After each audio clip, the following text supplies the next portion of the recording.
And there we go. I almost forgot to press the record button. Here I was so excited to, record, and I didn't actually hit the button. But we are now live. We're recording. And at this moment, I'm going to kick it over to Derry to kick us off with our Friday PD. Good morning, everyone, and happy Friday. Let's put our Friday's hands up. Hands up. It's Friday. I'm super excited for today. We have an amazing topic. We all need this. I know I need a refresher. It's all about how to facilitate online. So excited about today's topic. Um, if you can, our FLCs and FLCs who are in the house, please remind your parent coordinators that no, they don't want to miss this topic. But you know what I'm thinking? Also invite your AAs. The AAs, this is an amazing opportunity for them.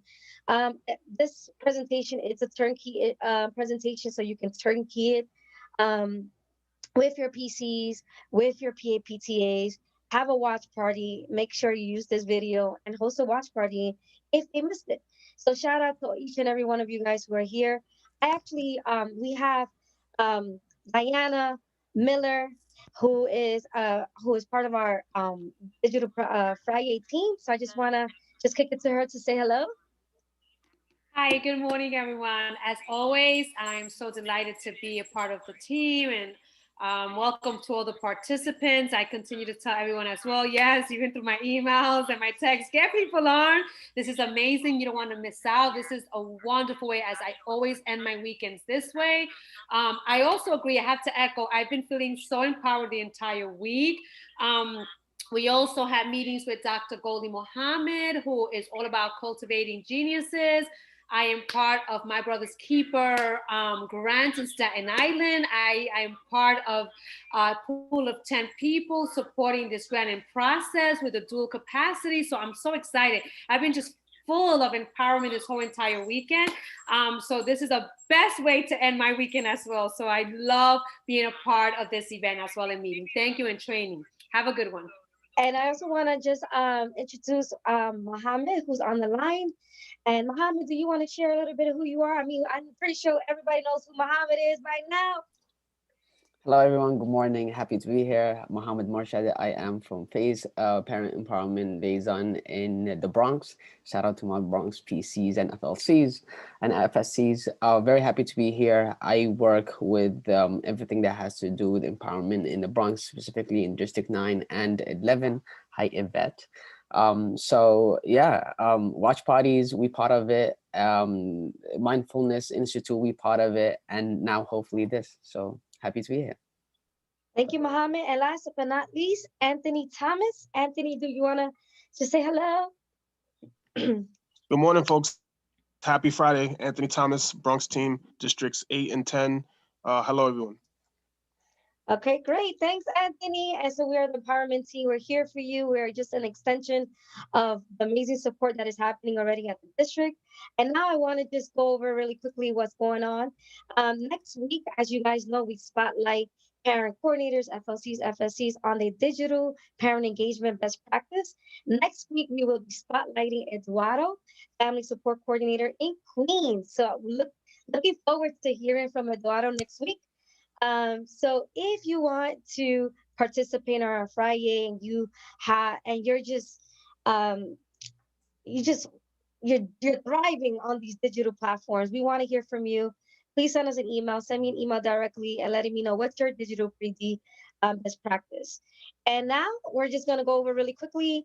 Just a friendly reminder that we are part of the DOE's priority this month and throughout the year is ensuring that all families are signed up to NICSA account.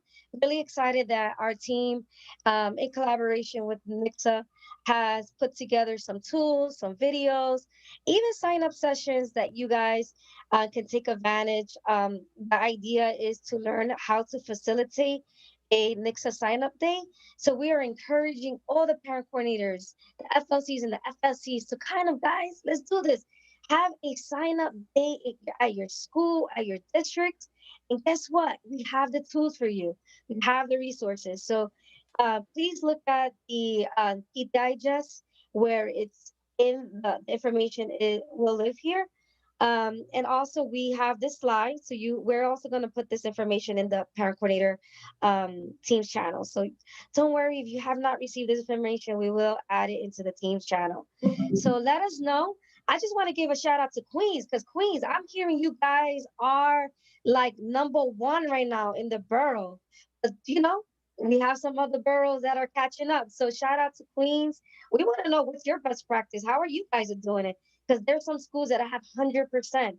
So shout out Queens, great job. But we got this. Other boroughs and other team members who are here, we can do this. We're all about 100%. So looking forward to seeing who's up next. Next at our watch party Wednesdays, which starts in February, we will start doing those announcements, and also on our digital PD platform to let you guys know who is leading on the New York City school account signups.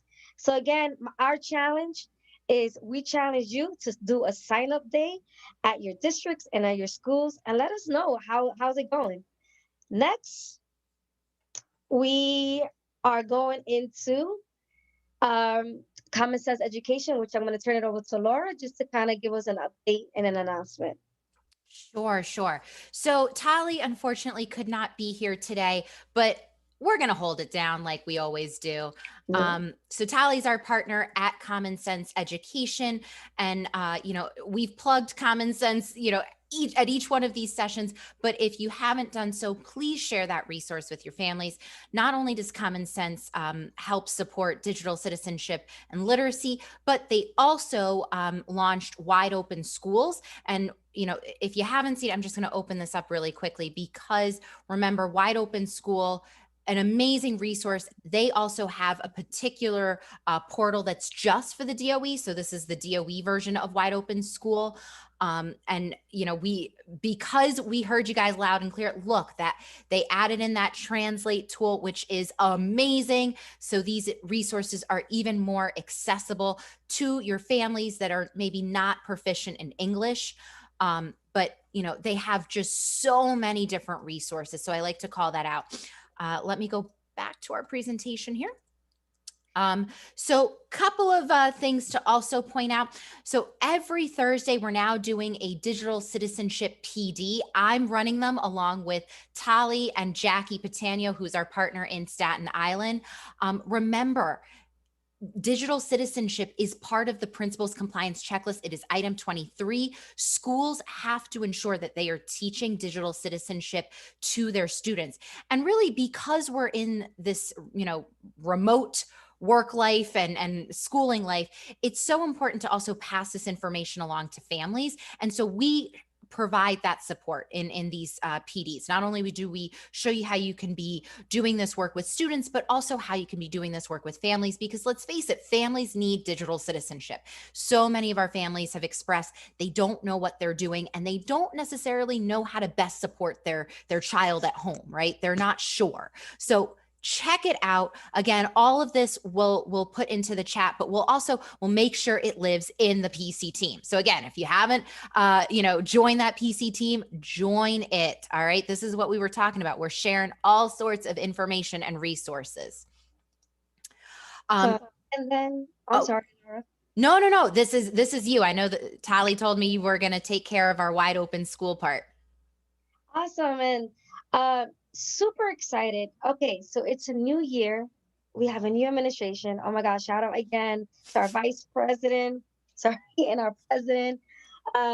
It's actually, I feel like it's a year of renewal. And then we talked about this in our Mindfulness Institute yesterday.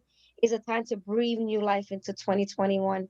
So with that, again, Wide Open School is a free site. It's also, we have this link on the Parent University. So you can actually click Wide Open Schools and get direct access to the Wide Open School resources. So I want to bring your attention to the 21-day challenge. It's our winter wellness challenge provided by Common Sense and Wide Open Schools.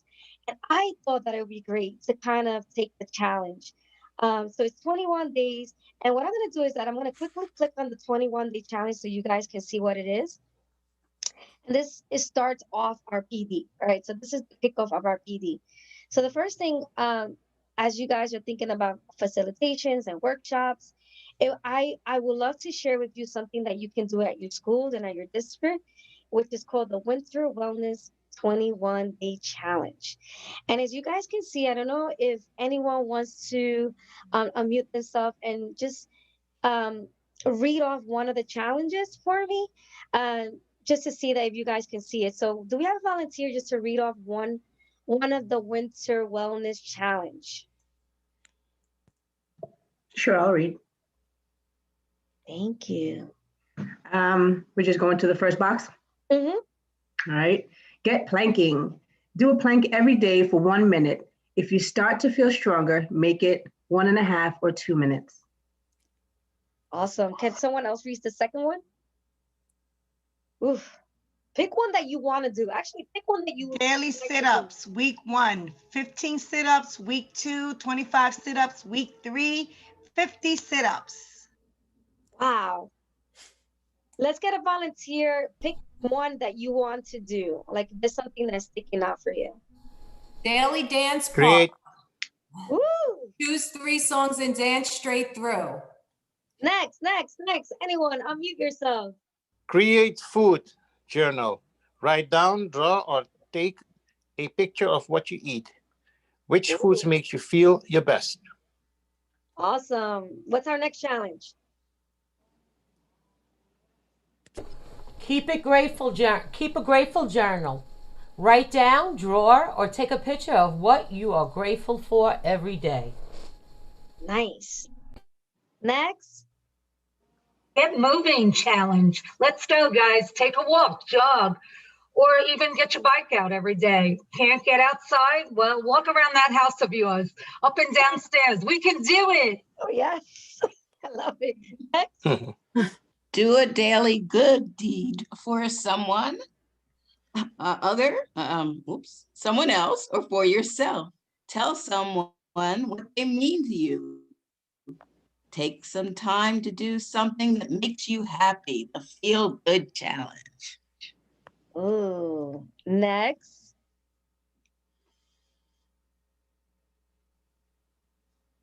Read 20 minutes a day. Whether it is a short story or a chapter of a longer book, make time to read every day. Share your favorites with friends and discuss. All right. So those are our challenges.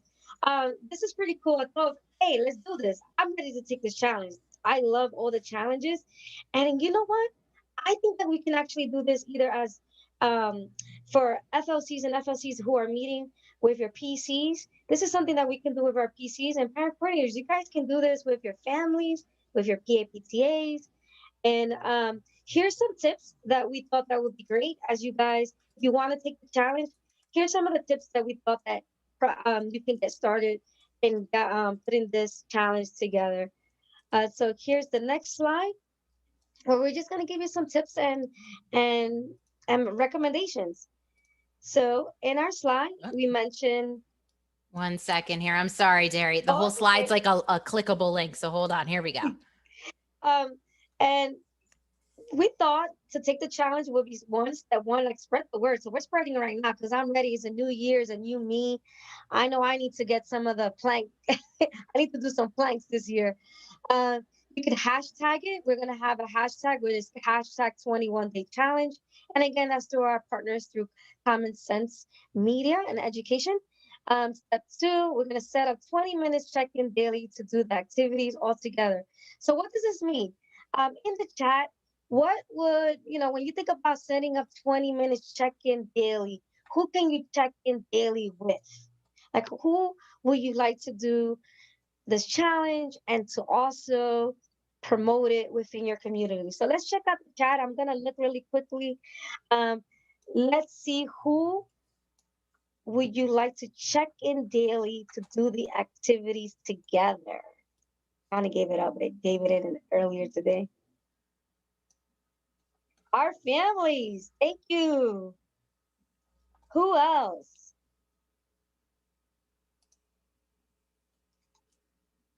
And as we're jotting, because I know that the invite is on Outlook, so it's easy reminder for all. However, the invite says Zoom and the link is, okay. Not a problem. Thanks, Yvette, for highlight. A professional colleagues. Yes, yes, yes. Thank you, Cheryl. Thank you, Susan. So exactly like if you guys want to take the 21D challenge, it is on the Wide Open School site, and we can also put the challenge. It's also in different languages, so you can actually promote this in with your families. So shout out to Common Sense Education. We were gonna do a breakout discussion, but I think the breakout discussion happened here. You guys are amazing. You have great ideas. What we're gonna do now is we're gonna learn about facilitation. So probably we mentioned 2 ideas that you guys can do in your district, in your school, as far as facilitating events.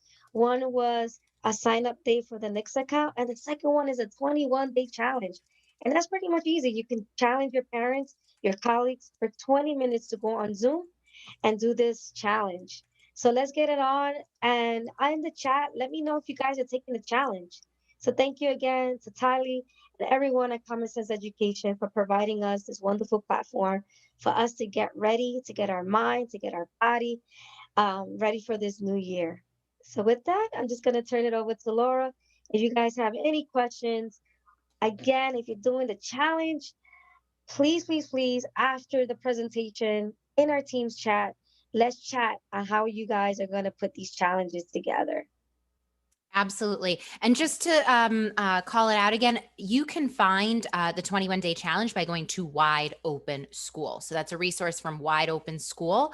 And I would love for you, as you guys identified in the chat, share that with your families, right? They should be doing this at home. They could be doing it, both as part of like something they're doing with their teacher in the classroom, but also at home with their own families, right? Like, I think it's like little challenges like this at home that right now, when things are difficult, especially, we're all getting a little cabin fever. We're spending a little bit more time indoors as opposed to maybe outside, out and about. So these challenges kind of give you a little something fun to do, right? And let's face it, we all need something fun. But with that, let's figure out who is in our Zoom room. 1 second here. I'm going to launch our poll. So you should see that poll on your screen. Let us know who you are. I always anticipate that we have a lot of parent coordinators in the room, but welcome to our FSCs, our FLCs. I know that we get a few teachers every once in a while, some school secretaries, even some admin. And if you happen to be one of the folks that fits into the other category, let us know in the chat. What do you do? We're always curious to know who's coming to our sessions. All right.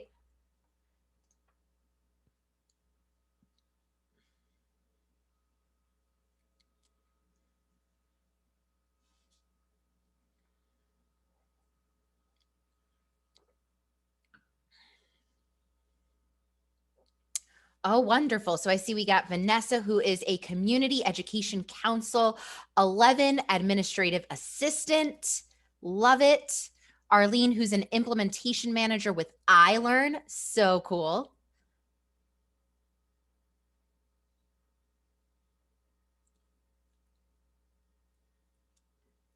We have another community associate from District 9. Love it. All right, so I'm going to give you about 10 more seconds. Let's see if we can get a few more folks answering our poll. We're about 80% completion, which I love. Oh, I see we have several community associates today, so welcome, welcome.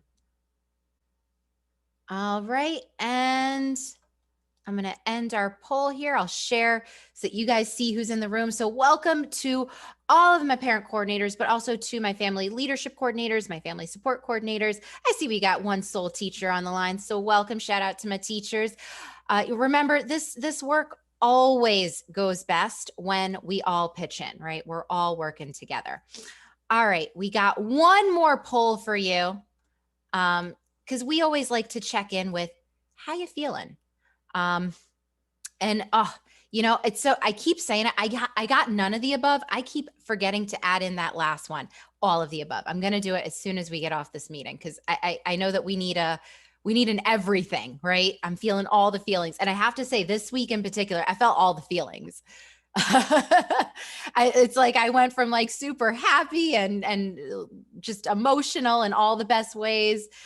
I'm tired. It's been shocking, some things that we're learning about stuff, but you know what, folks, I'm here with you guys today, and it's given me all the life I need. So thank you so much to everyone who is joining here. We got a little over 120 of you in the call today. And I want to thank you all so much. So I'll give you a few more moments. Few more moments here. We have about 78% of you voting, so I'll give it a few more moments, but we always like to check in, and this is actually part of our remote facilitation. And I know that someone asked me, how do we do Zoom polls? So, Zoom polls actually work best when you do them ahead of time, when you're logged into your Zoom account. When you're setting up the meeting, it's actually in the settings. You can go in and add in some polling questions. It's a little harder to do polling on the spot with Zoom. But what I would recommend you do is, and we'll get the link, hopefully Latika, if you can drop the link of where our YouTube videos are, I would highly encourage you to check out the Zoom training that was led by our rep from Zoom, because he went over that information. So I know I'm breezing by that answer pretty fast, but I highly recommend you check out the Zoom training that we did a few weeks ago. All right, so with that, I'm gonna go ahead and end our poll. It looks like we are somewhat tied between tired and happy, which makes sense. That's typically our two leading feelings, right? It's like folks are excited to be here. We're happy, but it's Friday, so we're tired. All right, folks, but we are going to, and this is actually, this is this week, it's not next week. We are going to get into our remote facilitation class. And, we heard you loud and clear when we asked about 2 weeks ago, kind of what were some classes that you wanted. And we know that this was one of our sessions that got an overwhelming response. So we're going to do our session today. And I'm actually intentionally starting with this slide. Because part of having a really good session is setting the expectations, right? So when I typically lead a training, and for those of you who've come to any of our trainings, this is one of the slides that's right at the very beginning. And I call out some expectations. So, I know many of you are doing all of this, so I'm sorry if this sounds repetitive, but this is good to kind of set the tone. So you want to remind folks to be present, right? To avoid multitasking. I think that's one of the biggest complaints that folks, have told me about when they are doing any type of teaching online, whether it's a teacher in the classroom or a teacher who's doing and running a PD session. It's that, your participants may not be fully present, right? They've got other tabs open. They're multitasking. They may be writing an email or, totally just tuning out, right? It's like they joined your Zoom session, but they walked away. So you want to remind folks to be present. You want to remind folks to participate, right? So we've been doing that, this whole time, right? Saying hello. As we go through today's training, we want you to check in throughout our session. We're going to be asking questions, and we want you in the chat, okay? We also, towards the end, we want feedback. So you know how we do, we send out that attendance link and we do ask for feedback. We also love for you to just at the very least say goodbye, right? These are all just good practices to kind of call out. We also want to make sure that you ask questions, and that's really, really big, right? We want to make sure that if there's something that doesn't make sense, if you're confused, please, please, please, there are no silly questions. If you're confused and you're asking about it, it's because you want to know. So feel free to pop those questions into the chat. Remember that toward the end of our session, we'll have some time for a little Q&A. Please, if it's something more involved, just wait towards the end. We'll let you unmute and share that way. And then we also know that a lot of you do want CTLE for having participated today. So in order for us to be able to provide you with CTLE, remember, you gotta participate. Participation is the name of the game. So The other thing we want to do, and we'll drop this link into the chat, is we want to collaborate with you. You know, we also recognize that we do not hold all the knowledge on how to best do this. In fact, that's why we love our share sessions with our PCs and having all of you contribute and show us what you're doing and how you're implementing this work. So we'll put this link into the chat, but we have a Padlet and we want to collaborate on this Padlet. So I'm going to open it up, and this is a working Padlet. So folks have already contributed to this, but we want to get even more folks. So for those of you who've never really seen Padlet or interacted with it a whole lot, this setup is called the shelf. So up at the top, you'll see categories. So we have questions, best practices, ideas for student engagement, tech resources like websites, tools, platform, and etc. Any advice, and then sharing something that you will implement. So you can see these different categories.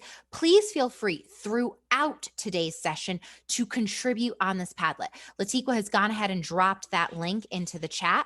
So feel free as we're going through this content, if you're like, ooh, you know, I have an idea, or here's something that I do, or here's something that, you know, here's a resource that has worked really well for me, pop it into this Padlet because we're all, you know, getting better at this together, right? You know, again, we don't presume to have all the knowledge. In fact, a lot of the presentation that you're going to see today was put together because we reached out to a lot of educators who are doing this work. All right, but with that, let's get into it, right? What are we going over today? So we did our introductions. We're going to talk about some of the truths of online teaching and remote facilitation, right? Like what's happening, like, let's just kind of like get it all out there, right? We're then going to go into effective practices. What are some things you absolutely need to do to set yourself up for success? We're also going to talk about, you know, key parts of what we can do before our session, during our session, and after our session. We'll also talk about gesticulation and what that means. We'll then go over a couple of other considerations as you're putting together your remote workshop. Then we have that built-in Q&A time before we wrap up and go over CTLE. So I was supposed to hide that because we've already been saying hello. So let's call out some of our truths about online workshops. And this is where I'd love for you to share in the chat. What are some truths you believe about online workshops and training sessions? So, you know, this can be, you know, stuff that's going really well, stuff that you're like, yeah, I love this. I love being able to do it this way. But you can also feel free to share some of the stuff that's not going so well, maybe challenges that you've had in conducting online workshops and trainings.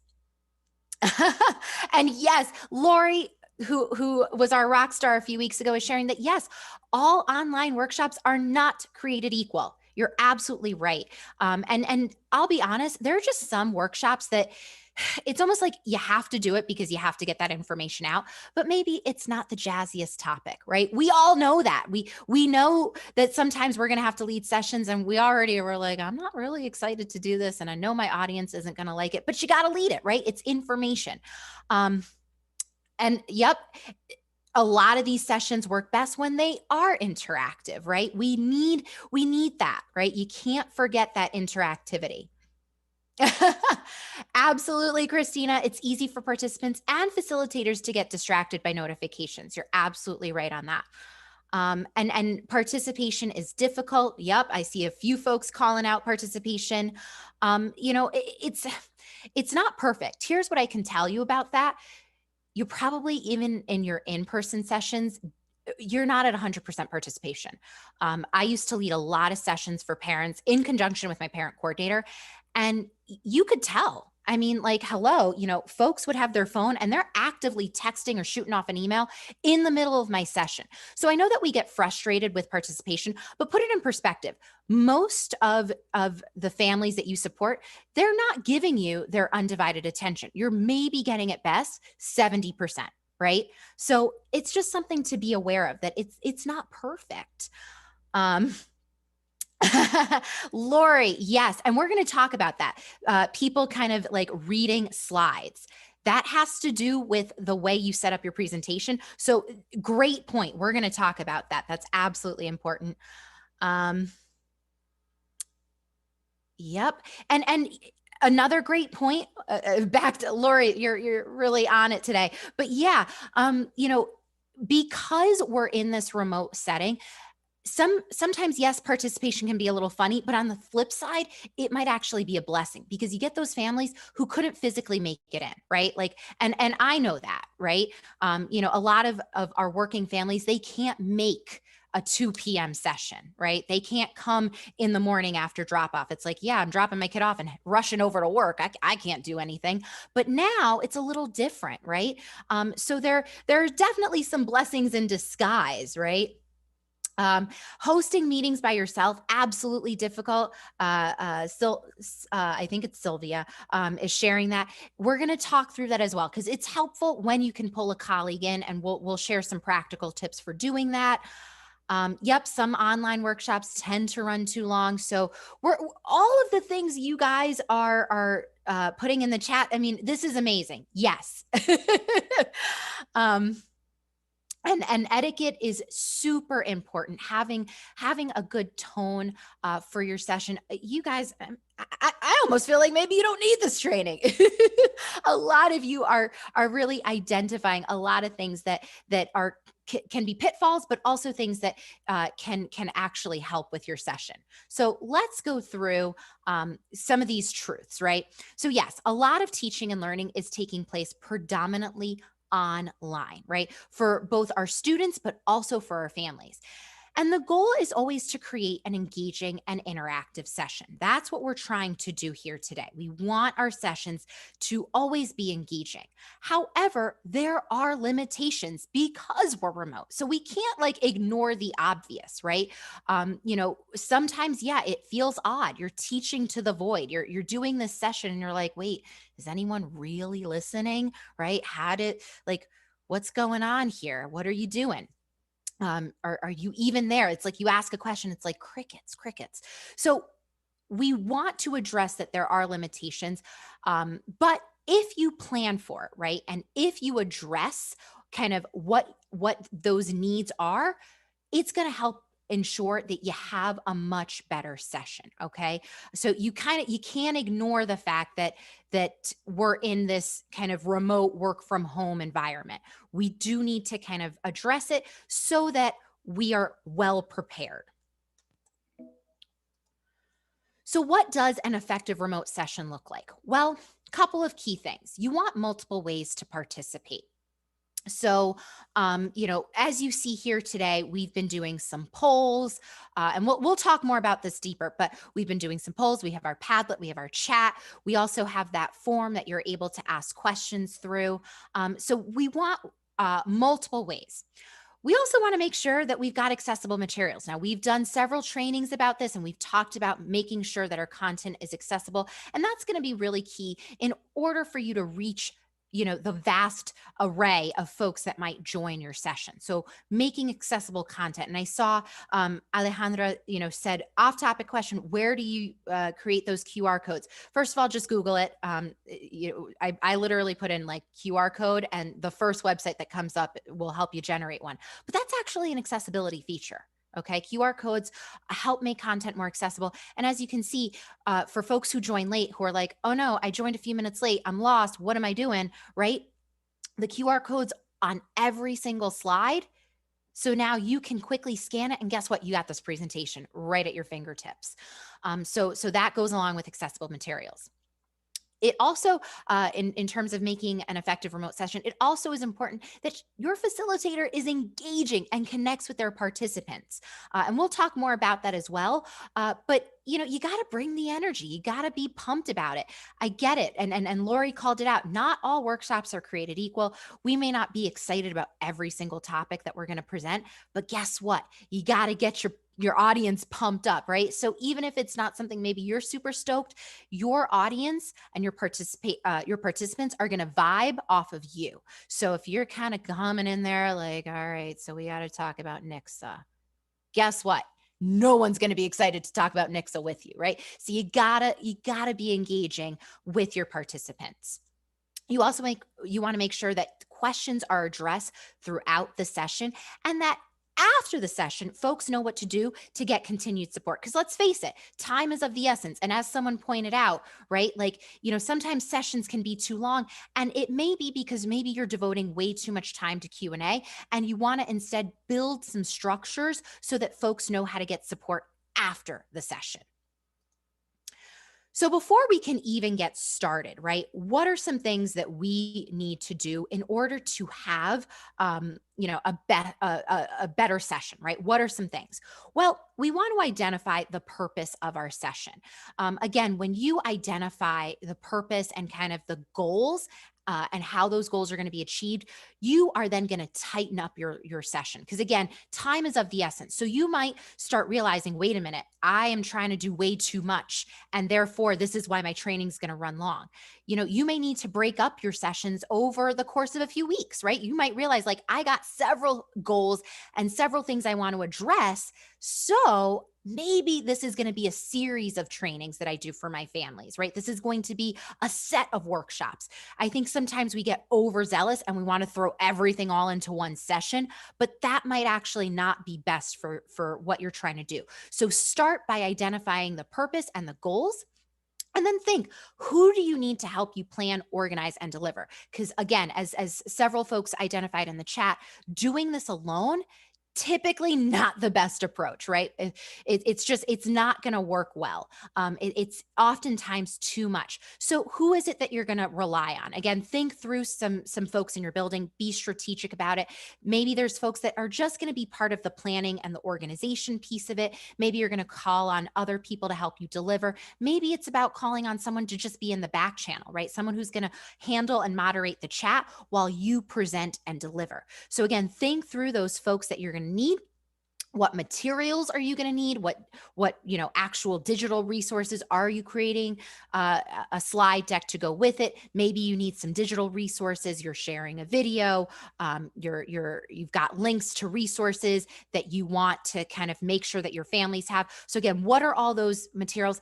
And then what's your time frame for all of this? Because again, time is so important. We can't ignore that. So, sometimes, again, we want to do so much and you want to throw it together and you want to send it out to families fast, but you may actually, benefit from holding off, like maybe waiting a week so that you can really put together something that's well designed and intentioned, as opposed to throwing it together super last minute just because you want to get it out to families, right? So kind of think through all of these kind of strategic pieces before you even get underway. Now, to help you set up for success, we've identified a couple of things, right? Because planning is just, it's key, right? So one of the first things that we like to call out is having an agenda. And we're going to talk about agendas extensively in just a few slides, but having an agenda is kind of a landing page for everyone. Our team is really big on agendas. And like I said, we'll dive deeper into this, but it starts, when you're preparing all of your materials, it starts with having an agenda that has all your resources.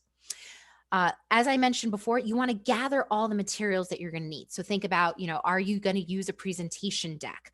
Do you need any videos and digital resources, websites, apps? Are you going to need to demo something, right? So maybe you want to kind of walk through and, do it for yourself and make sure that the materials actually work, right? Because nothing's worse than you've gathered all your resources and you haven't actually tested anything. And then you get to your training and you're like, uh-oh, I don't have the right login. I don't have the right username. Whoops, like that never looks good. Doesn't make you look polished. So make sure that you're gathering your materials and testing everything.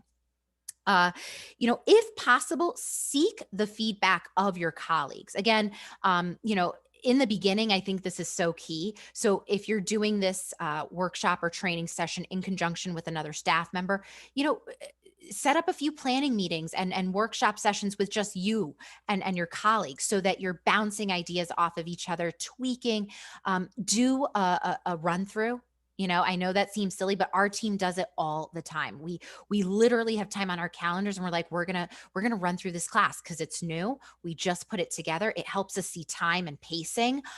It allows us to also, kind of go, oh, wait, you know what? This slide needs this, or actually, we could cut this out. That's not needed, right? So getting that feedback and then tweaking is, again, going to tighten everything up.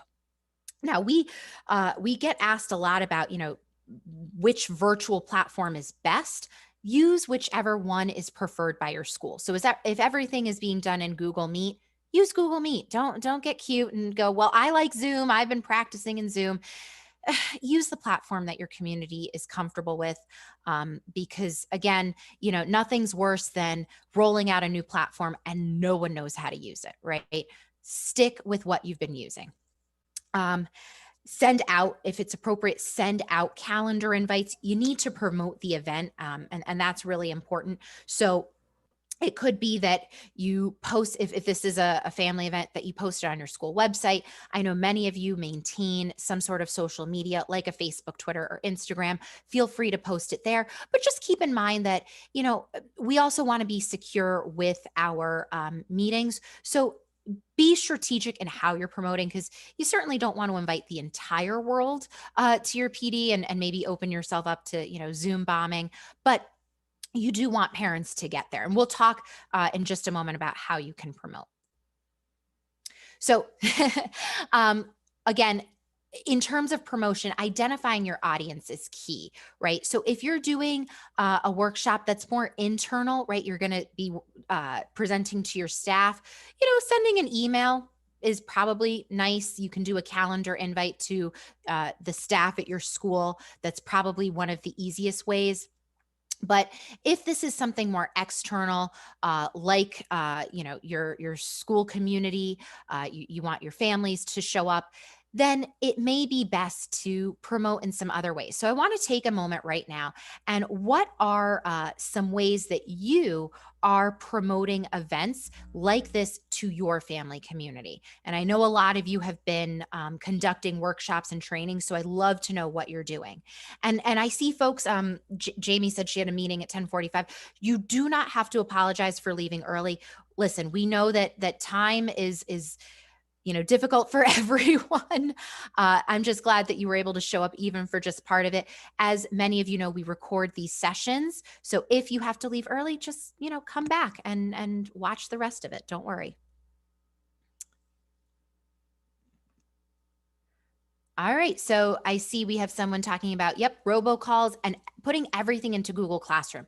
Remember, reaching out to the teachers and having them, share your links to, say, a training, that is helpful too, right? We know that, especially I think for our younger students, like our elementary students, parents are checking their child's Google Classroom. They are. So if you can post it, if you can have your Zoom or, Google Meet, whatever platform you're using, if you can have that training link posted in all the Google Classrooms in your school, again, that's another way you can promote. And it's actually, I would argue, a little bit more secure, because then you're only reaching the families of your students, right? Yep. And I see folks saying, flyers, emails, Facebook, Twitter. Yep. Even phone calls. Absolutely. Absolutely. Jupiter Ed. Yep. Remind. Absolutely. If you're using some of those like other apps. Yep.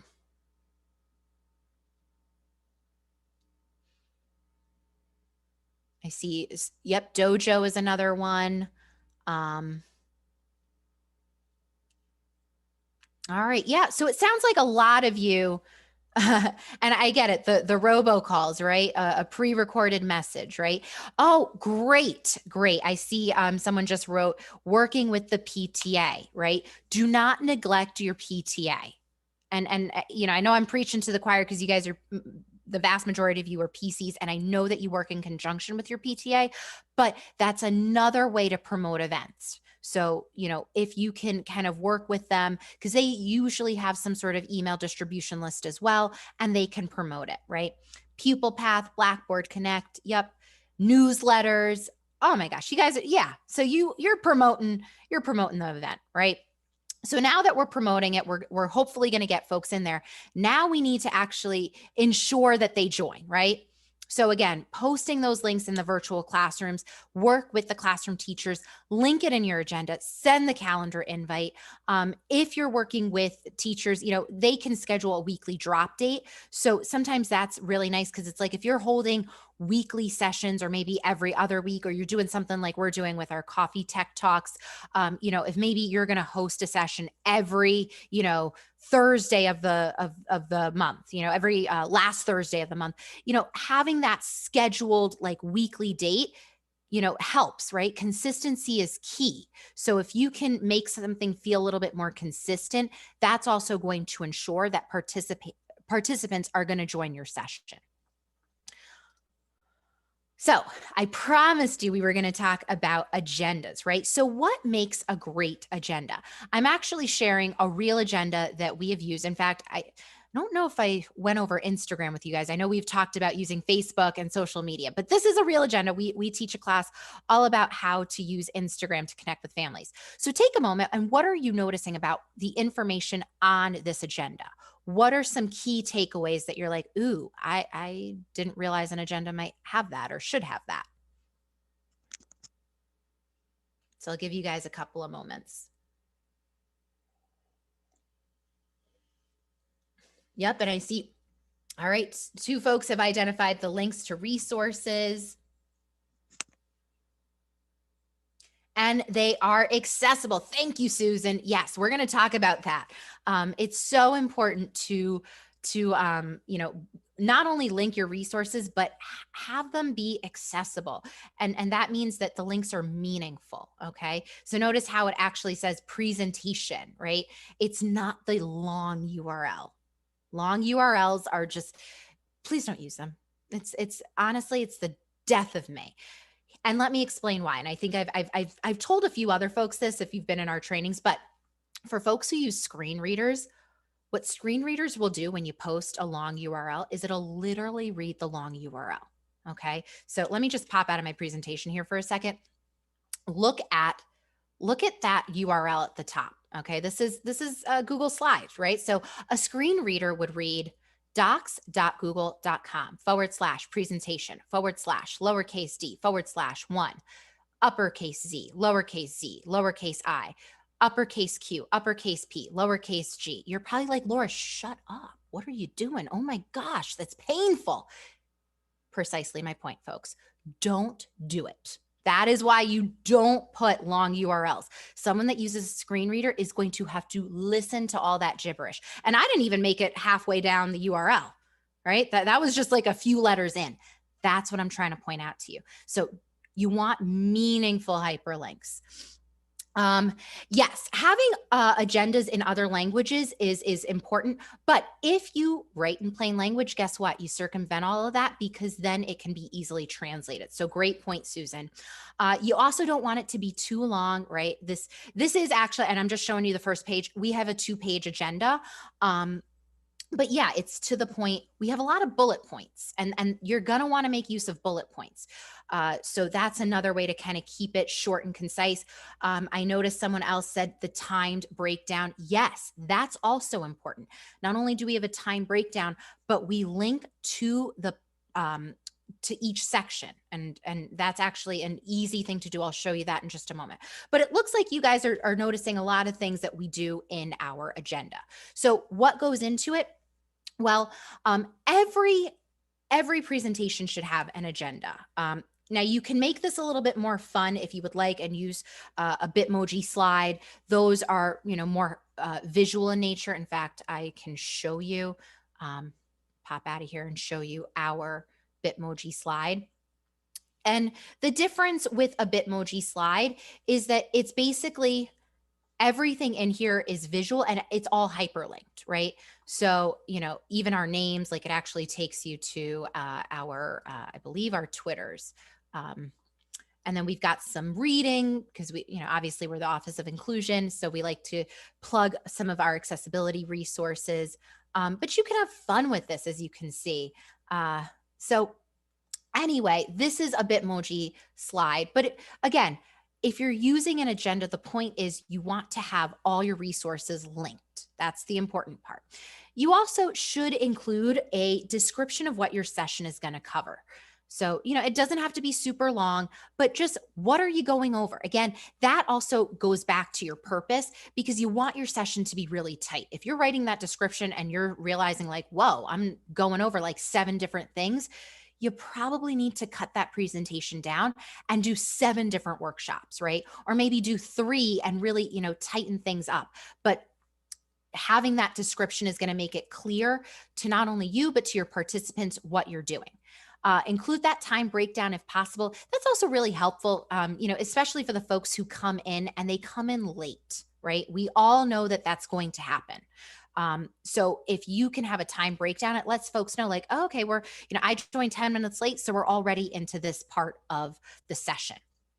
You want to make sure that you make the agenda viewable to all, obviously make it accessible. And if you need a template, the template is linked here. It'll force you to make a copy, but then you've got a nice template from which to work. I'm making the copy so you can see, and you're welcome to swap things out. You can, change up the DOE logo, add your school logo in here. You can, change the class name and then structure this however you would like to structure it. So I know sometimes it's best when you have like something to work off of. And this is accessible, as you will notice. We've got the proper heading structure. So if you want something that's already kind of pre-done, that is all linked in this presentation, okay? We also include our Bitmoji classroom. So if you want to make it a little bit more visual, you can do it that way too. Now, just to be really, really intentional and call out the different pieces of our agenda, all right? So you always want to have a title that clearly conveys what the session is about, right? So what's the name of your session? Having that brief overview of what you're covering. You want to have those resources, right? And again, meaningful hyperlinks, none of that long URL stuff. And on the flip side, none of that stuff that says click here, meaningless. What am I clicking on? Especially if I've got like 7 different click here's, I'm confused, right? What am I clicking on? So be very clear when you are naming your links. Then link each part of your agenda to the corresponding slide and have that time breakdown. Now, really quickly for folks, if you're wondering like, whoa, how do you link to a slide, right? I know how to share the presentation link, right? Here's the presentation link. I can copy the link. But if you've ever noticed, right, especially with Google Slides, every slide actually has a unique URL. So here's my previous slide. If you look up at the top at the URL, it changes ever so slightly, and it's really just the back end part. So when you want to link, all you need to do is copy the URL of that particular slide and throw it into your agenda, right? So I can copy this, go into my agenda, and I'm going to Command K. That's going to bring up my ability to insert a link. And then if I want to change the text, right, I can, great.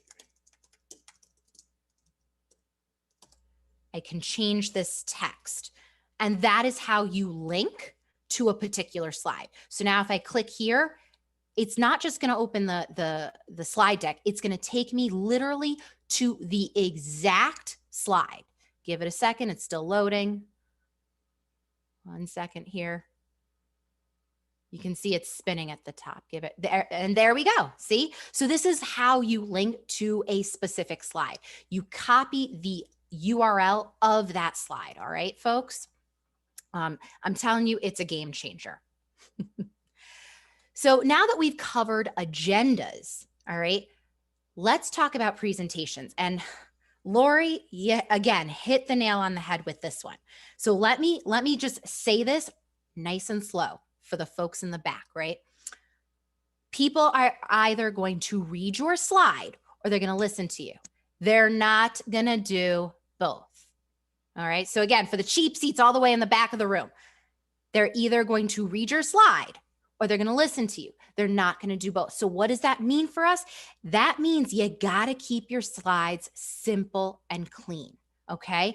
I know that we love to load it up. We're trying to put all sorts of information, right? And we clutter it.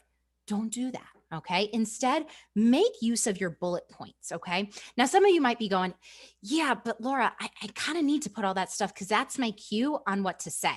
So I put everything I'm going to say on the slide. Don't do that. Okay. A little presenter hack. I'm going to pop out of my presentation one more time because some of you might be going, how does Laura know what to say? She has this memorized. No, I don't. Hold on here. So what I do is I make use of my speaker notes. Let me pull these up for you. Everything I'm gonna say is down here, guys. All right. Now you might be going, okay, but you're presenting. How do you do that? Yeah, I got a second device. All right. I got an iPad in front of me. It's got my presentation and I pull up my speaker notes. Have another device. If you can, pull up your presentation, even on your smartphone, you can pull up the speaker notes. I used to do that a bunch of times, all right, when I was doing in-person sessions. So you can have your phone with you, okay? Or if you have the luxury of having a second device, either another laptop or an iPad, make use of it and have the presentation up and use the speaker notes that way, okay? Because again, you don't want to clutter your slide with everything you're going to say. People don't need to see what you're going to say. You need to see what you're going to say. All right. So if you got your bullet points on your slide, you're good to go. And then if folks are like, hey, wait, you said a whole lot of information. Where do I find that? Tell people, look in the speaker notes. Everything's there for you. But I put a lot of what I was going to say in the speaker notes to make it a little less, cluttered. So that's one of those presenter hacks. Use the speaker notes because you don't want to clutter up your slide with a bunch of words. People are going to go, whoa, that's too much. And then you lost them, right? And we're trying to make sure that we keep folks engaged and interested and not, like checked out, like, ugh, I don't want to do this anymore. The other thing you want to do is you want to make your slides interesting, right? So visuals are really, really important. So use a variety of images. GIFs can also add excitement. You know me, I love a good GIF. So I try and throw them in here and there. Now, should every slide have a GIF? No, that tends to be a bit much. And then it kind of loses its fun. It's like, all right, enough. We get it. You like GIFs. So be strategic about your images and what you pick. You can also get a free Canva EDU account. I know some of you are using Canva. The Noun Project is also free and you can get free icons from there as well. Also, if you use, and again, hold on here, I'm going to try and pop out of this presentation. I'm having a little difficulty with my popping out here, but you can always go to insert. And if you go to insert images, you can actually search the web and you can do a Google image search from within slide. Okay. Like you literally don't have to go to Google. And what's nice about this is, let's say, looking for images for remote presentation. So anything that comes up here, these are fair use images. So it's a little different than when you go and do a generic Google search, because when you do a generic Google search, it's going to show you every single image. And some of you might have noticed, like sometimes you go to use an image and it's got the watermark on it. That's because technically that's a paid image. Like they want you to pay for it. And when you pay for it, you get the image that has the watermark on it. You know, when you pay for it, they take that watermark off. But when you're using that in a presentation, for folks in the know, they're going to see like, oh, so you just kind of took something from the web that you're not supposed to. And that's technically, not the best practice to get into. We don't want our students using that. So, if you do it from here, these are all images that you're able to pop right in. Okay. And it's the Noun Project. Everything is linked, guess what, in the agenda. So Latiqua, if you can do us a favor, pop that agenda in one more time, because the Noun Project is linked, as is Canva EDU, which are the two resources I just said. All right. And then not only do you want to include images and things like that, all the good stuff, but you also want to vary up your slide deck, right? So over here, I can add a new slide. You want to vary up the slides that you use, because if you're using the same slides, the same template, I should say, over and over and over, then all your slides kind of look the same and people are not going to see differences. They're going to be like, oh, okay, she shared that. Okay, fine, whatever.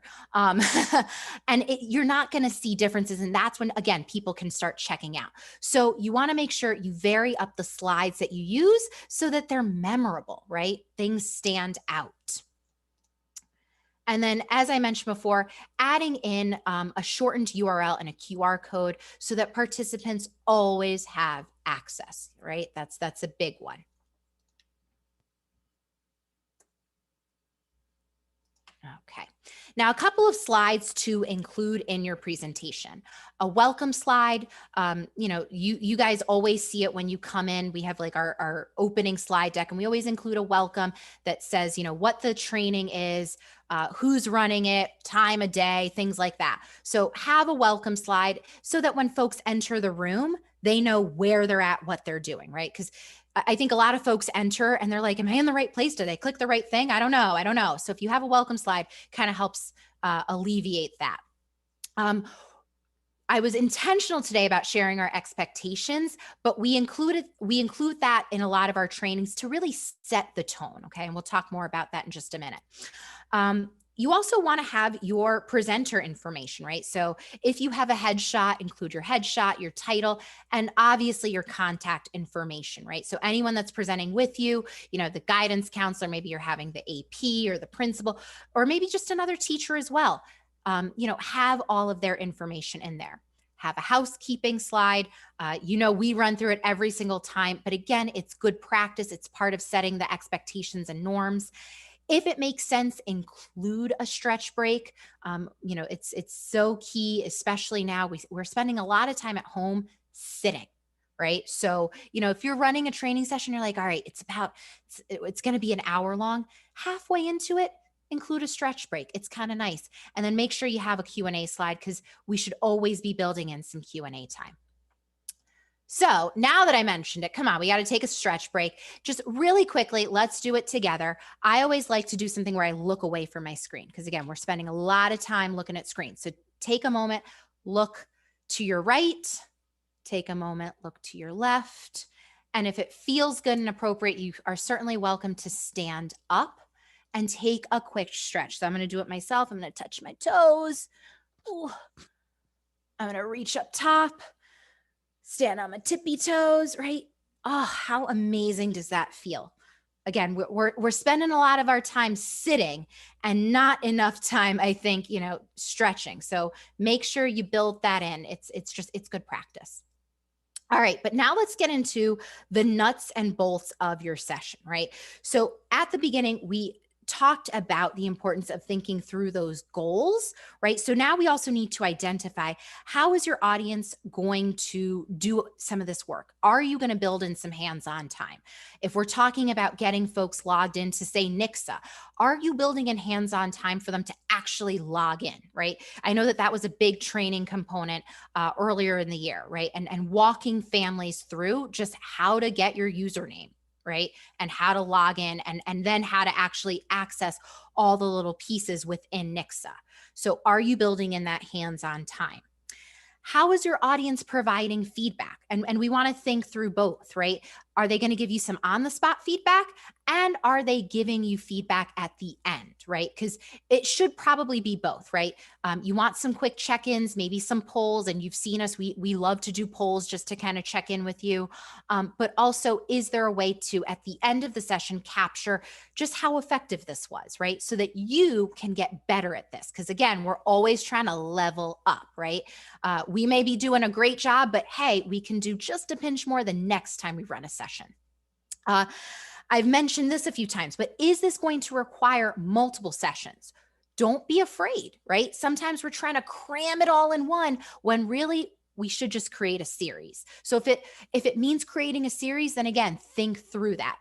What are those series going to look like? What's the spacing going to look like? Is it going to be something you do every week, maybe every other week, or every month? And again, right along with that, with the multiple sessions, how are you breaking up the content into manageable chunks? Because that's so, so key. I'd rather you do a little less, right, but cover it well than to do a whole bunch at once. And then it's like you cover nothing. And your participants, mainly your families, walk away going, that wasn't helpful. And I didn't really learn anything, right? So sometimes less truly is more. So in terms of building in some hands-on time, what does that look like? So there's a few ways you can do this. And you've seen us practice this. So, making use of breakout rooms, that's actually a nice space for folks to, practice it in a smaller group with some folks that, they know. Make use of timers, right? we also want to make sure that this is not a free for all, you know, hands-on time. So be really intentional. So you can easily add in a timer, and I'll show you that on the next slide. But that way you're staying on track. Remember, if you are utilizing those breakout rooms, have clear expectations for the breakout room. So maybe you're going to tell folks, hey, in this breakout room, you're going to practice logging into Nixa and then changing this setting, right? Or, you know, we're already logged into Nixa, so you're going to go into this tab and make sure that the information in the tab is all accurate, right? And then if there's any materials or things you want folks to do in the breakout session, drop it in the chat, right? We have been sharing with you, and I know Latiqua just posted it again. We have been sharing it with all of you, the links to our presentation and the resources. And I know we tell folks all the time, like, it's in the agenda, it's in the agenda. But just make it easier on yourself. If there's a specific place you want folks to go, drop that link in the chat.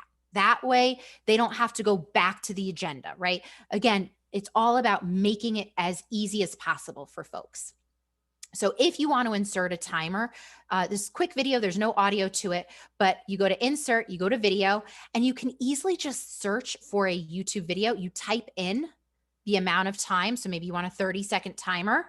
Okay. You click on the 30-second timer, you select, guess what? It pops it right into your slide. Look at how easy that is. And now you have a timer. All right.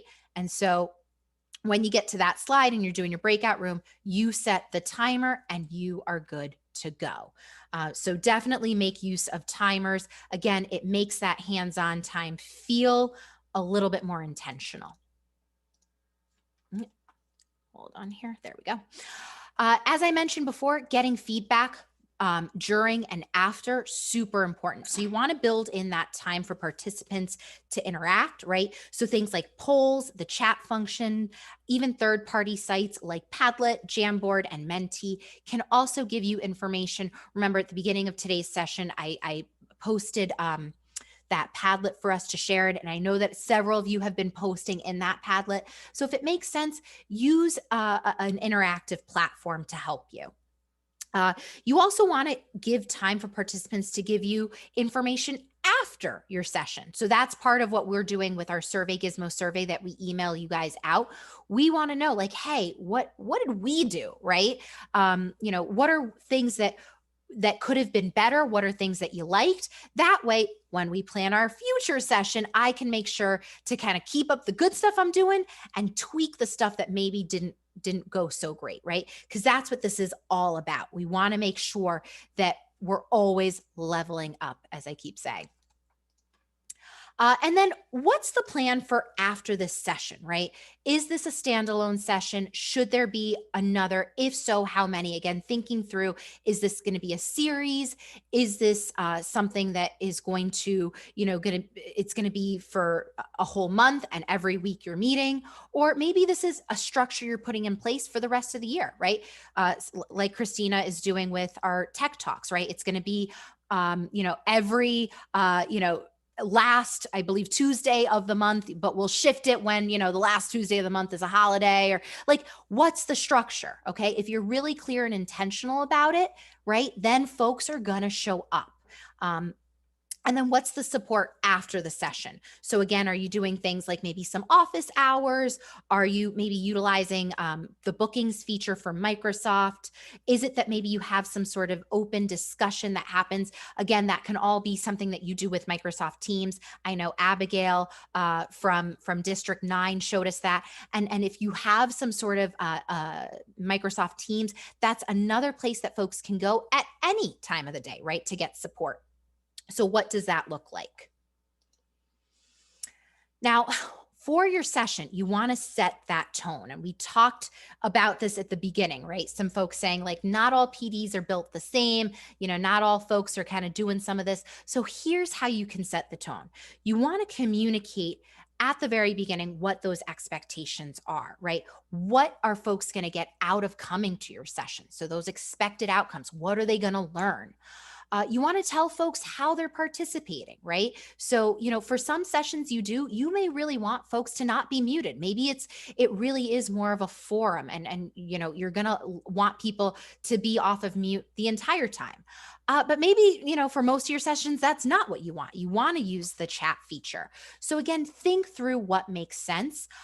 You may want to create a form for question submission, and of course, build in that Q&A time. And then have a slide with all of this information and review it before you start class. So this is why I started class today with this, because this helps set that tone. Now, during your session, as I mentioned before, you gotta bring the energy. No one wants to, learn about something from someone who's speaking like this, who sounds so disinterested. I mean, I'm already bored talking this way, folks. I can't talk like this. I snap out of it. But you want to be excited. Now, again, not every session may feel exciting. I get that. But bring a little bit of energy. And if you can, call it out. Say, listen, guys, I'm sorry. I got to go over some procedural stuff with you. It may not be the sexiest, jazziest presentation, but we're going to make it as fun as possible, right? That's where using those GIFs, maybe throwing in a meme here or there to break up some of the really serious content, it can help. You also want to make sure that, if appropriate, have someone come help you out, okay? And a lot of you have said it before, you need someone. So rope in another colleague, rope in a teacher. There's a lot of folks that can help you, do things like this. So having someone in the back end, like Latiqua and the rest of the team who's here, whenever someone's not presenting, they're in the back channel, right? So I typically, I'll go into the chat when I know I've asked a specific question, but I also know that some of you are asking questions throughout. I don't typically end up answering that when I'm presenting because I'm presenting, but that's why we have several of our colleagues in there. So, rope someone in if possible, all right? I know that sometimes we don't have that luxury, but if you plan ahead, hopefully you can get someone in there. Also, be prepared for mistakes. It's okay. We have to normalize the mistakes. And you guys have heard me say that before. Mistakes are going to happen. All right. So make a joke and keep it moving. All right. Sometimes like my audio has not worked, or, I'm trying to get to my next slide and I'm getting the spinny wheel of death. You guys on Macs know what I'm talking about. Like, the glitches happen. If it happens, it's okay. All right. I know we all want to do a great job and we want it to be perfect, but let's face it. If we've learned anything, it's that perfection is highly unattainable. We try, but for most of us, it's just not going to be that way. Keep it real. Remember to have all those links and materials that you need open in a separate window. So again, let's see if I can pop out of here. All right. So this is what I'm currently looking at. However, all right, if you were to see my real window, oh my goodness, I got I'm one of those people. I got 40 tabs open at once. That's my brain. All right. I literally I got them all open at the same time. Do yourself a favor. If you're one of those folks with, the 40 tabs open all at once, all right, get your presentation and any materials you need and bring it into a separate window. And that is the window you share. Okay. Because nothing's worse than realizing you pop out of your presentation, you go to another website, and now you're searching, going back, and you realize, oh no, I lost my tab, and I lost my tab in a sea of 40 tabs, right? And now all of a sudden you start clicking tabs open that have some sensitive information that you certainly don't want families to look at. Do yourself a favor, set yourself up for success, have what you need open in a separate window, okay? Make sure to check in with that audience of yours, right? Ask questions, kind of do that check-in. And then, when it makes sense, build in some time to stretch, take short breaks, whatever you need to do. Because again, some of this content, as you guys have said, not always the most, jazzy, sexy, good stuff. It's maybe feels a little procedural. So build in that funny stuff, but also build in some stretch time. Now, gesticulation. Some of you might be going, what in the world is that? What's she showing us? So what it is a gesture, especially a dramatic one, used instead of speaking or to emphasize one's words. So you may have noticed, I talk with my hands. A lot of teachers do. And there's actually research behind why that's effective. So if you can, try and incorporate some gesticulation. I used to do it a lot in my classroom. We had some signals that I used with my kids. So like this meant to build on. My elementary folks will know this one. Pinky thumb. I agree, right? So you can certainly incorporate some gesticulation into your practice. So I'm going to share a quick video. I promise you it is only a minute long, but this is teacher Sarah who's going to explain gesticulation.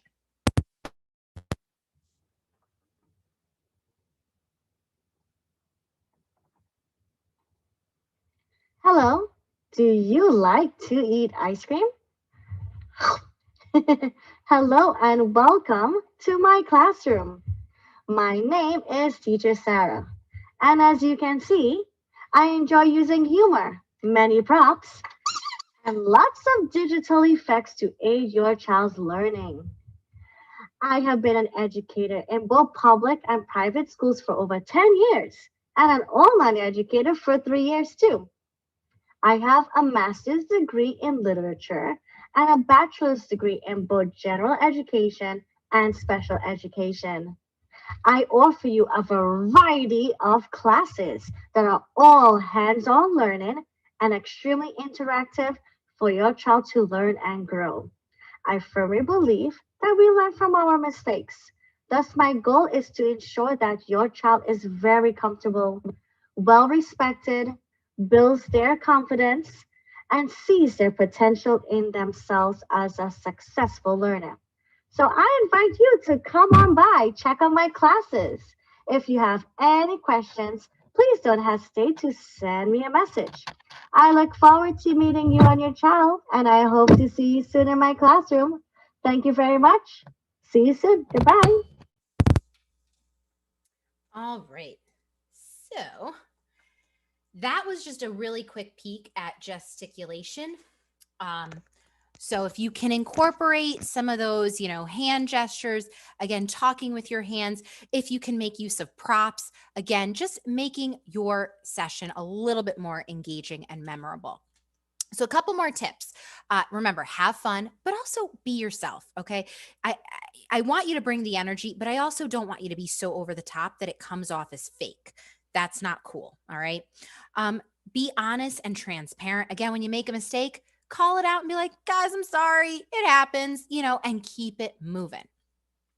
You also want to honor all learning styles, right? Again, some folks are going to be best, in the chat, and they'll participate that way, but they'll never come onto their mic. So that's why we keep saying have multiple ways for folks to participate. That way you're honoring all the different ways folks learn best. Also assume the best. That's the other thing. So, it's very easy to think like, oh, folks logged into the meeting but aren't actually here. Assume the best. I had a situation where I was delivering a PD and I could have sworn no one was participating. I was like asking questions, not a single response in the chat, nothing. And finally, one gentleman comes off of mute and he goes, listen, I'm really, really sorry. I'm here, but I'm driving. He goes, I'm listening to your PD, but I'm driving home from school. And I was like, oh my goodness. Here I was thinking no one was participating. And I got a super dedicated individual who's literally listening to PD on the drive home. So assume the best. Don't forget to take a break and then build in that time for Q&A. And that little hiccup you heard there, I just dropped my glass. It's okay. We're all good. It didn't break. All right. Couple of things for after your session. Remember, get that feedback from your participants and then actually use it to make what you do even better. If at all possible, send a follow-up email It's always nice to connect with the folks that actually came to a training session. So send a follow-up email, or, you know, you can send out something for teachers to post in the Google Classroom again to convey like, hey, we had that training. Here's some follow-up resources and materials. And then when appropriate, schedule time to debrief with your facilitators, right? And your team to discuss any feedback and changes for future sessions. Because again, it's all about leveling up. So you want to make sure that you're actually taking that feedback from folks and using it to make your future sessions better. And then just a couple more considerations. We get this all the time, camera, no camera, right? So we believe that it is important to show your face at the start of your presentation, especially as folks are coming in. It's nice to kind of have that. So you can choose then to turn your camera off after saying hello. You know, it might actually make more sense, especially if you're sharing a video. Sometimes, you know, during a watch party, bandwidth becomes an issue because you're sharing a video. So turn your camera off as well. But we really do feel that it is important to have your camera on to help connect with your audience. And I saw in the chat folks asking about the background. So yes, if you're a little weary of being on camera, use a background or the blur option, which is now available in pretty much all of the video conferencing platforms. Do note that with Zoom, it is absolutely a hardware issue and not a software issue. So I know that Lori was saying, you know, sometimes it gets a little funny. If you can, hang a green blanket behind you, right? Or a green sheet. That way you create the green screen. It's going to help. But definitely use those background features. It's one of the reasons you constantly see me with a background. I am modeling good practice for you. And then again, I know this seems a bit odd, but it is important, right? What do you wear to a virtual training, right? We know we're working from home. So yeah, things are a little bit more comfortable and relaxed, but still not an excuse to look unprofessional, right? You don't want to show up in your jammies to a training, right? It's a little hard to take someone seriously. So a couple of tips in terms of like some great work from home attire. Keep the top of you snazzy, right? You know, maybe put a button up top, have like something nice on that top half of yours, but keep the bottom half comfy. You don't understand. I'm pretty much always in pajama pants or leggings. It's just, it is what it is. It's that work from home life, right? So, you know, it's okay to be comfortable, but you still want to look professional. Makeup and accessories, you know, keep it simple. You don't need to be over the top, but again, put a little effort into it. Folks take someone a bit more seriously when it looks like they, you know, kind of came prepared versus like you rolled out of bed and you're literally still in jammies and like hair is like out to here, right? You know, it just, come on, it matters. You wouldn't show up to the building that way. So don't do it to your Zoom training.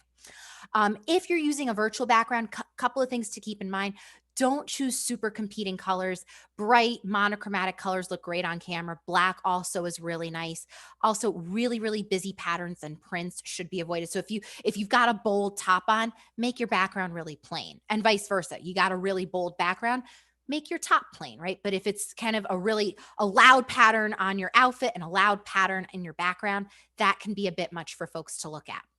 And then do build in some fun days, right? We all need a bit of fun. So, you know, I know a lot of schools are doing like pajama day, like embrace stuff like that. We love a fun day, but make sure that, you know, it's not pajama day every day. All right. So remember, we have that Padlet of ours. I just want to like bring us back to the Padlet. And I know that several of you have been posting in here. So please continue to post in here. If you've got best practices, things that you've learned, feel free to add them. And then I would love for folks to add to this column right here, the share something that you're going to implement. I know a lot of folks have said, because of some of the work we do, they're like, I'm using agendas, right? Like that is my thing. Or you know what? That tip about the QR code, what game changer, putting it on all my slides, right? So please, please, please feel free to add to this Padlet. So that you can kind of continue this work. And we'll post that link one more time. Thank you, Christina, for sharing that. But yes, we want to make sure that you are keeping this going. So with that being said, 1 second here. Oh, see, this is where I almost have a little too many tabs open. And these are just the tabs I've opened today, right? So you can imagine if you're functioning off of 40 tabs, how crazy that can get. So I know we're getting close to time. It is pretty much 11:30, but I do want to honor any last minute. Hey, Hey, how are you? Hello. Hi. Oh, I think someone got muted. I think Linda, was that you speaking? Linda, please unmute yourself.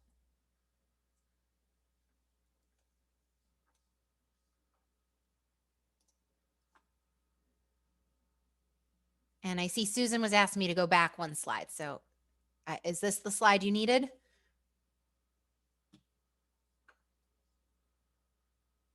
Uh-oh, I think we lost Linda. Linda, if you're having issues with your mic, feel free to drop it in the chat. And if there's anyone else that has a burning question about any of what we've shared, I know this is a lot. What I will tell you is we have a second part to this class, and we'll get that scheduled in just a couple of weeks. But next week, I'm going to shout out my girl, Christina, because she is going to be doing the most awesome presentation on organization with Google. All right. And I think, especially now we're putting together all this information, right? We're coming up with some like bomb slide decks, right? And awesome work. And we've got a lot of communication that we've been sending out and sharing with families. And you might be realizing when you go to your Google Drive, like, whoa, things are really messy, right? I've got all this stuff I created and it's just kind of everywhere. So next week's session is all about organization. And Christine, I want to pass it over to you because she really created this class and I want to give her a few moments to just plug what she's going to share. Thanks. I'll talk about next week and then just a couple of things that came up in the chat, Laura, while you were doing the awesome presentation. So just to talk about the presentation first. One, with virtual backgrounds, also want to highlight super important that you get the right lighting, because sometimes if it's too dark, literally you become the background. So it's important to have light on you. And that does avoid like the blurring into the background. I mean, we could just do a test right here.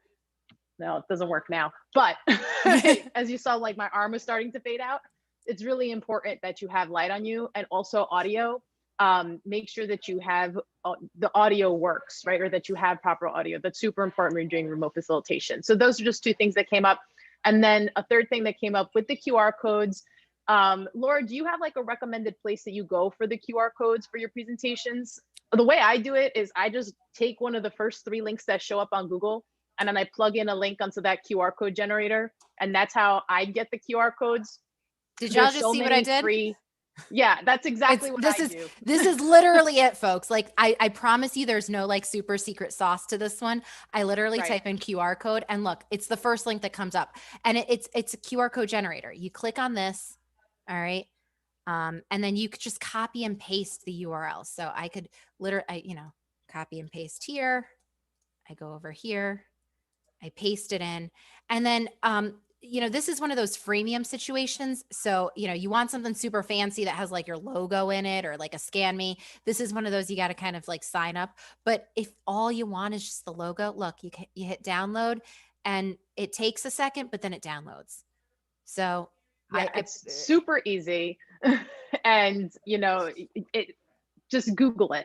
That's the key. If you don't know something, definitely Google it. But for QR code generators, there's not one that we recommend. Just one of those first 3 links are awesome. And why you use a QR code generator is that if you actually take your phone and point it to the lower right-hand side of any of these presentations, the presentation will actually pull up. So you could actually try it right now. So Laura's going to pull up the presentation.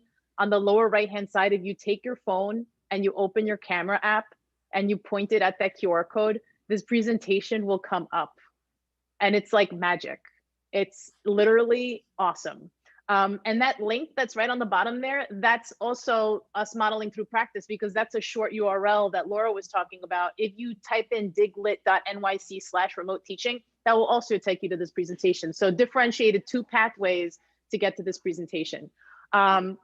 And that also has to do with organization and what we're going to be talking about next week, to go into that, because next week we're going to be talking about specifically how to organize your Google Drive and how to organize your Google Drive. I know that specifically since COVID and we've all been remote, we're just getting an influx of documents and we're storing things probably in our Drive. Hopefully we're not storing them all locally, because that could be dangerous. We'll talk about what the difference of that is next week. And we'll talk about some best practices for how you could organize. So stay tuned. So that'll be for next week's Friday.